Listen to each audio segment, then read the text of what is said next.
Olá, como vai? Tudo bem? Sejam bem-vindos ao Câmara Ação. Hoje recebendo o parlamentar de Perdizes, vereador Leonardo Flores. Ele vai nos falar um pouco sobre as pautas abordadas pelo seu gabinete. Seja bem-vindo, vereador Léo.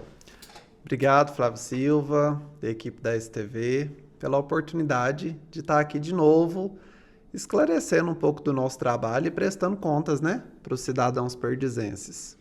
Ok, chegando agora o final do ano, de 2023, houve muito trabalho esse ano, muita demanda. Como é que foi para você o 2023? Demais, Flávio Silva. Quem me acompanha aí nas redes sociais e pessoalmente sabe da intensidade, das demandas no meu gabinete, como é dividir, essas demandas entre zona rural, cidade, servidor público, mas enfim, eu costumo falar que por mais que os meus braços sejam grandes, eu não vou conseguir abraçar todo mundo, mas as oportunidades que eu tenho, de olhar no olho das pessoas, de conversar e tentar resolver os problemas, a gente tem feito e tem tentado correr atrás daquilo que está no nosso alcance. Então vamos trabalhar, vamos falar sobre o PIS/PASEP. É um assunto bem polêmico. Esse ano me parece que houve muita conturbação, ou não houve, as pessoas não conseguiram sacar, receber. O que houve, Léo? Você está por dentro desse tema também? Polêmico, mas para mim é muita propriedade em falar sobre isso, Flávio Silva. Eu acredito que eu fui o primeiro vereador a levar esse assunto para dentro da Câmara, em buscar o que de fato estava acontecendo, e assim foi feito. Lá no começo do ano, quando os servidores públicos iriam começar a receber o PIS/PASEP, alguns começaram a me procurar questionando o não recebimento. E que eles foram no banco, o banco falaram que eles tinham que ir na prefeitura, e a prefeitura falava que era no banco. E me procuraram, eu achei muito estranho, porque eu sei que a única função da prefeitura em relação ao PIS/PASEP é informar o número da RAIS para o governo federal, para o Ministério aí da Previdência, e que esse benefício assistencial ele vem de lá. Quem paga, inclusive, não é o município. Não sai nada dos cofres do município. Então, achei estranho. E aí, na época, eu questionei isso para o jurídico da prefeitura e também para o setor responsável e não obtive informações satisfatórias. Tanto que eu pedi para um dos servidores pegar o número do recebimento da RAIS. E aí foi aí que eu descobri que ele tinha sido informado fora do prazo. E aí, na época, levei o assunto para a Câmara, pedi apoio de alguns vereadores, e o vereador Dudu, teve a disponibilidade de ir comigo até a sede do Ministério do Trabalho, que tem em Araxá. E aí, lá nesse posto, eu levei pessoalmente toda essa situação e recebi uma declaração, dizendo que a Prefeitura Municipal de Perdizes havia informado o número da RAIS dos servidores públicos na data errada. Sendo assim, eles não entraram no processamento do sistema nem no calendário para o recebimento. No caso, esse ano eles estariam recebendo referente ao ano de 2021. Fiquei muito triste de saber da problemática, inclusive de saber depois que o problema tinha acontecido. Por quê? Porque pelo menos eu tento sempre correr atrás das questões já levando uma resolução. E nesse caso não tinha mais o que fazer. Ele foi informado, mas na data errada. E aí? E aí levei esse assunto para o Roberto, a conhecimento dele, para que se investigasse quem errou, o que aconteceu, e levei o assunto para a Câmara também, porque eu entendia que eu precisava ser extremamente verdadeiro com os servidores públicos que estavam esperando isso. E como o objetivo nunca foi alimentar falsas esperanças, eu levei essa verdade para eles. Olha, vocês não vão receber. Nesse ano de 2023, não. Existe uma possibilidade de vocês receberem no ano de 2024. Que eles estariam recebendo de 2022. Esse foi informado na data certa. Tanto que eu fiz questão de acompanhar. Então, existe a possibilidade deles receberem de forma dupla. Em 2024. Mas nós só vamos ter certeza desse recebimento a hora que forem reprocessadas essas informações e sair os calendários de pagamento. Aí cada pessoa vai conseguir ali fazer a sua consulta individual para saber se vai receber individual ou duplo. né? Tanto que eu vi que recentemente a vereadora Cláudia Barreto esteve também no Ministério do Trabalho em Brasília. Inclusive, ela disse as mesmas coisas que eu havia dito em maio desse ano, quando, né, levei as informações para os servidores públicos. Existe a possibilidade. Ainda não se consegue ter essa certeza do recebimento, uma vez que não foi processado ainda as informações e saiu o calendário. Mas foi um assunto que eu tratei assim com muito afinco, desde o início, quando eu fui provocado, e precisei aí ser aberto aos servidores públicos do que estava acontecendo, e algumas medidas depois foram tomadas pelo prefeito municipal em relação a isso, né? A quem errou, a corrigir isso para que não acontecesse novamente. Então eu tive a sensação de que o nosso trabalho de fiscalização ele aconteceu também mais uma vez. Eu prestei atenção em um ponto que eu vou destacar agora. Você disse que o pessoal estaria recebendo, né, o PIS/PASEP de 2021 agora, em 2023, ou eu estou enganado? Isso, funciona assim. A pessoa trabalha num ano, no outro ano, né, é informado o número da RAIS para o sistema, para que no outro ano ela receba. Funciona dessa forma o trâmite, não só no poder público, mas também nas empresas particulares. A pessoa ela tem que ter trabalhado no mínimo um ano, né, e recebendo um salário, até 2 salários mínimos, na verdade. Que aí ela receberia aí um salário mínimo de PIS/PASEP. Ele funciona dessa maneira. Você trabalha um ano, no outro ano o empregador informa na data que abre no sistema para que no outro ano ele receba no calendário. Então, esse ano de 2023, eles estariam recebendo de 2021. Enquanto no ano de 2024, eles vão estar recebendo do ano de 2022. Com a possibilidade de receber cumulativo o ano de 2021, que ficou em aberto, né? E como é que ficam essas famílias, esses trabalhadores que até então ainda estão no prejuízo do PIS/PASEP de 2021, que seria pago em 2023? Eu sei de algumas pessoas que foram recorrer isso judicialmente, né? E aí cada um buscou o seu direito nesse sentido. Na época eu até levei essa questão para o Roberto e disse: Roberto, não existe a possibilidade da prefeitura, né, criar algum projeto de lei para que ela assuma esse pagamento, essa indenização para os servidores públicos? E aí ele me disse: olha, Léo, a gente não está no momento confortável financeiramente, as prefeituras com queda de arrecadação, e não havia previsão nesse sentido, porque não é uma receita que sai das contas do cofre público. E a gente está falando num valor aproximado de R$1 milhão, né?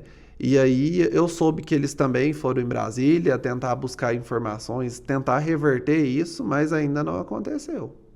Mas é possível, né? Lá em Brasília, resolver essa situação ou perdeu, já era. Flávio Silva, é a mesma coisa de eu, enquanto advogado, perder um prazo de uma audiência ou de mobilizar o processo nesse sentido e depois ir lá para o juiz pedir benção. O senhor reabre o processo de novo? Eu acho que não tem como reverter.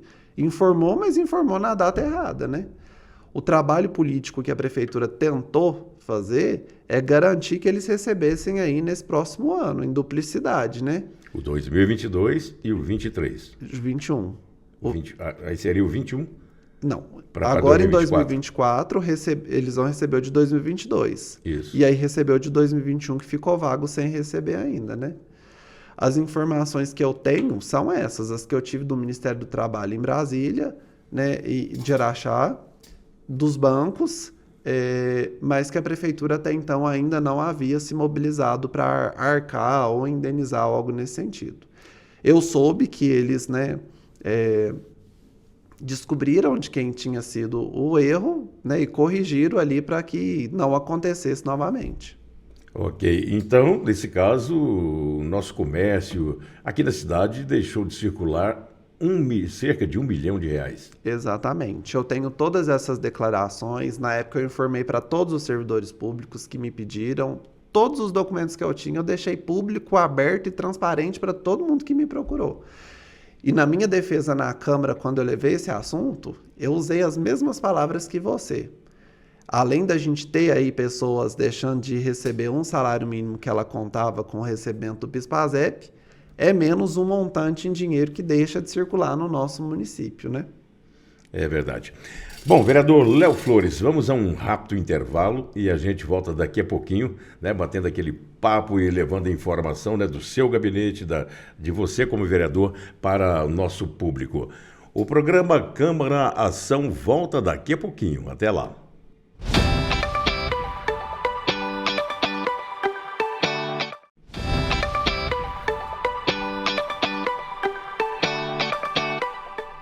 O programa Câmara Ação está de volta aqui pela nossa STV, hoje ouvindo o vereador Léo Flores.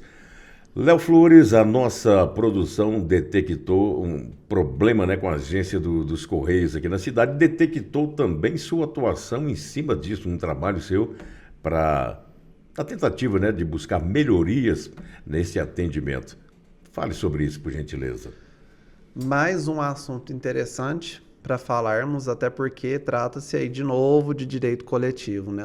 Uma situação que envolve muitas pessoas. Eu fui contactado por muitos perdizenses reclamando sobre a prestação de serviço do Correio aqui na nossa cidade. Sobre atraso nas entregas, sobre falta de educação, empatia e compreensão nos atendimentos por parte dos servidores do Correio. E também sobre o horário de funcionamento. Esse era aí o maior questionamento das pessoas, sobre o horário de funcionamento e sobre isso acontecer como uma rotina, né? Funcionar sempre da mesma forma, para que as pessoas soubessem o horário certo de procurar o serviço ali do Correio. O Correio é uma empresa pública que pertence ao governo federal, ou seja, da União. Então, mais uma demanda que chegou no meu gabinete que não tinha ali alçada nenhuma em relação à prefeitura. Mas não por isso eu fui omisso e busquei também as informações para que a gente conseguisse auxiliar, né, uma boa prestação também de serviço nesse sentido, que não deixa de ser um serviço público também. E aí eu protocolei uma denúncia no PROCON, encaminhada para a Agência Regional de Belo Horizonte, obtive o retorno do PROCON, né, nesse sentido, buscando informações, e a resposta que eu tive naquele momento era que os servidores hoje do Correio aqui de Perdizes, a grande maioria eram servidores efetivos e que vinham de outras cidades. Então nem sempre o horário de ônibus estava batendo para vir, para voltar, ou seja, uma situação que é, na minha opinião, particular para que eles se resolvam para vir trabalhar, em que a população não pode ser penalizada nesse sentido, né? Os usuários dos Correios não tem nada a ver com isso, né? Exatamente. E até que eu estive em Brasília, eu consegui uma agenda lá em Brasília com a subsecretaria do chefe dos Correios. E foi lá o ponto-chave, porque lá eu tive a oportunidade de olhar no olho dele, relatar todas essas situações. E saindo de lá, ele me deu a garantia que mandaria uma equipe técnica aqui para fiscalizar a prestação desse serviço. Aconteceu, hoje a gente vê aí os nossos Correios todos os dias abertos, funcionando os 2 turnos, né? E uma melhora aí no atendimento que até então estava sendo feito muito devagar, né? Prejudicando e deixando os nossos cidadãos muito insatisfeitos. Então foi um trabalho do meu gabinete, mas que eu também tive que invocar dessa forma, né? O PROCON, o órgão do Correio a nível estadual e também em federal, né, protocolando essas informações e esse pedido de intervenção como formato de uma denúncia mesmo. E graças a Deus deu certo, a gente vê aí que o trabalho voltou a ser fornecido da forma que as pessoas estavam acostumadas. Embora tenha sido um problema local, eu me recordo que a empresa Correios já foi uma das mais conceituadas do Brasil, né? Nos anos 90, 80, 90, começo dos anos 2000. Mas, infelizmente, aqui estava acontecendo esse desencontro. Era essa situação de servidor mesmo efetivo, de ser de outra cidade, né? E eu não posso reclamar do PROCON e do Correio, não. Eu fui muito bem atendido por eles. Tanto que resolveram o problema, né? Ok.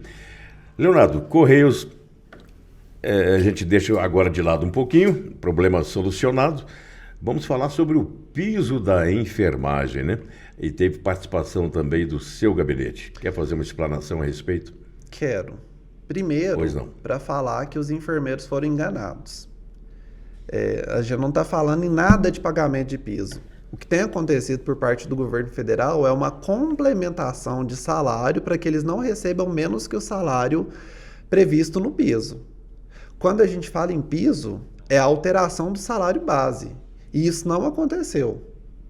Eu não posso aqui aproveitar a oportunidade de ser generalista e culpar, por exemplo, a prefeitura nesse sentido.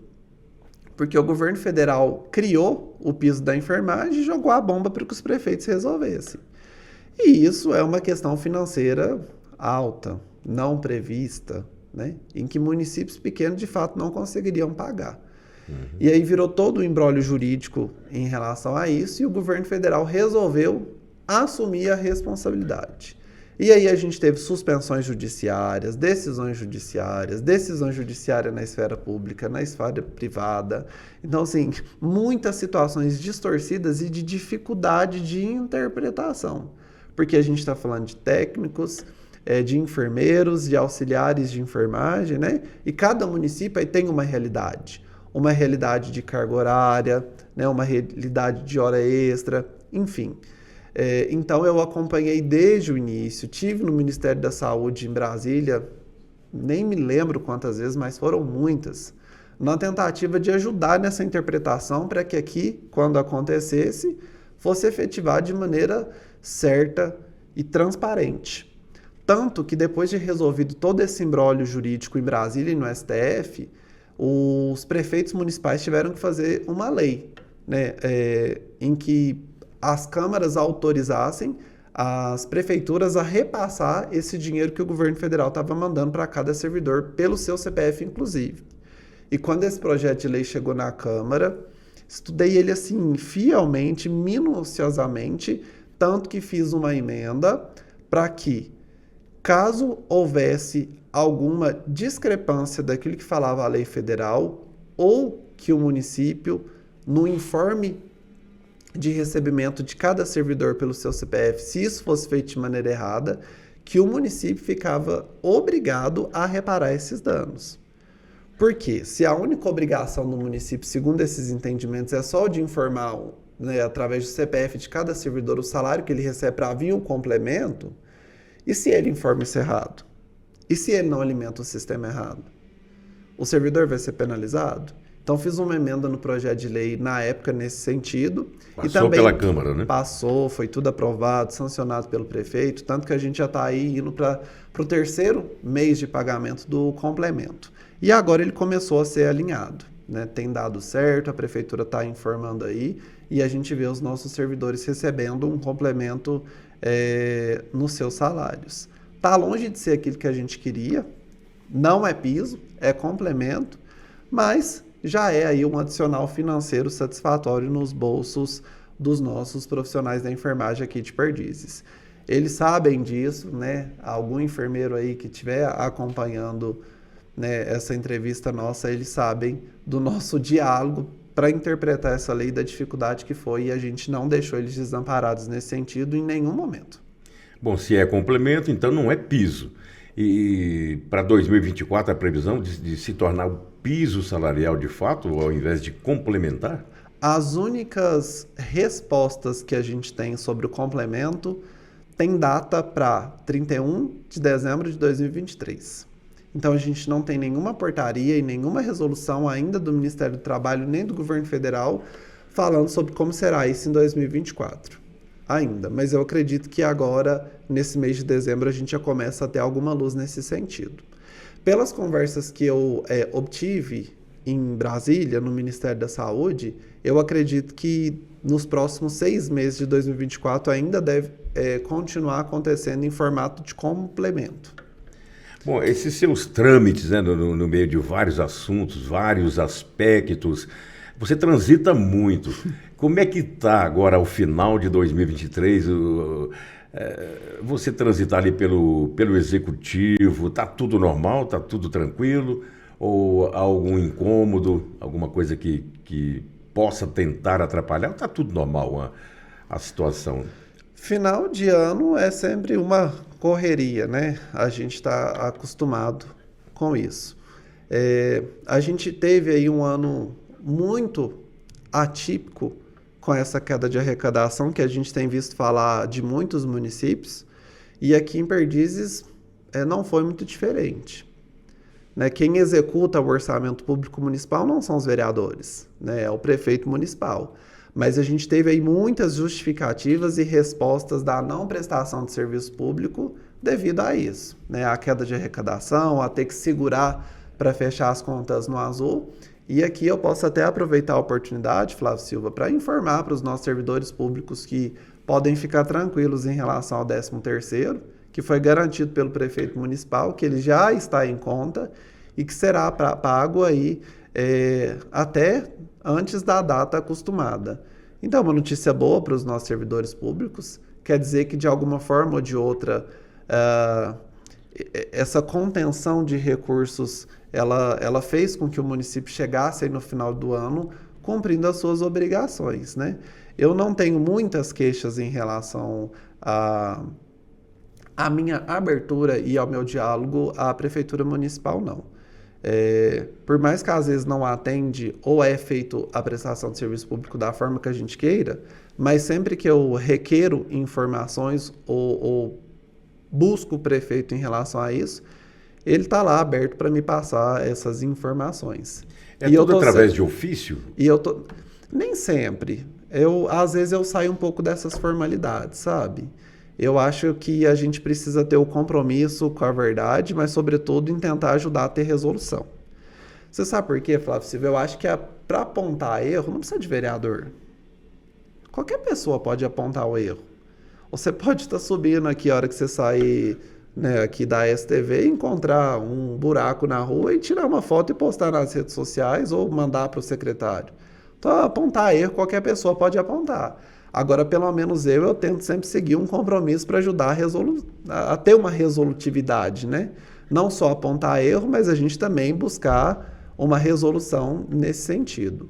E busco sempre parcerias. Então, eu tenho até um diálogo aberto, não com todos os secretários, mas com a grande maioria eu tenho sim.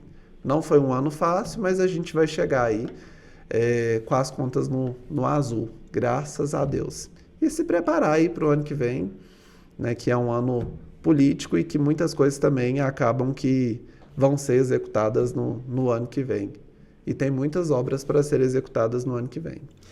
Bom, nós chegamos ao final de mais um programa. Eu gostaria que você ficasse à vontade para mandar aquela mensagem para a população perdizense com relação a esse fim de ano e com relação principalmente ao ano que vem, 2024. Suas expectativas.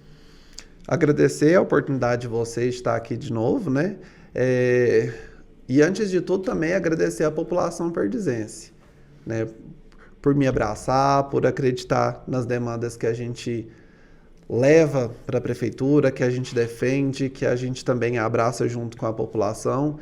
Isso tudo é um gás para que a gente continue aí desenvolvendo um trabalho. Muitas das vezes a sensação é que a gente está o tempo todo enxugando gelo, mas eu nunca perco de vista essa confiança, esse crédito que a população deposita na gente, né?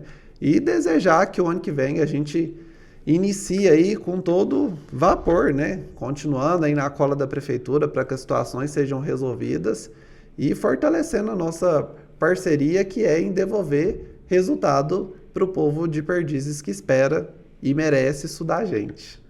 Um abraço, Léo Flores, muito obrigado pela sua participação mais uma vez aqui no programa Câmara Ação. Eu que agradeço.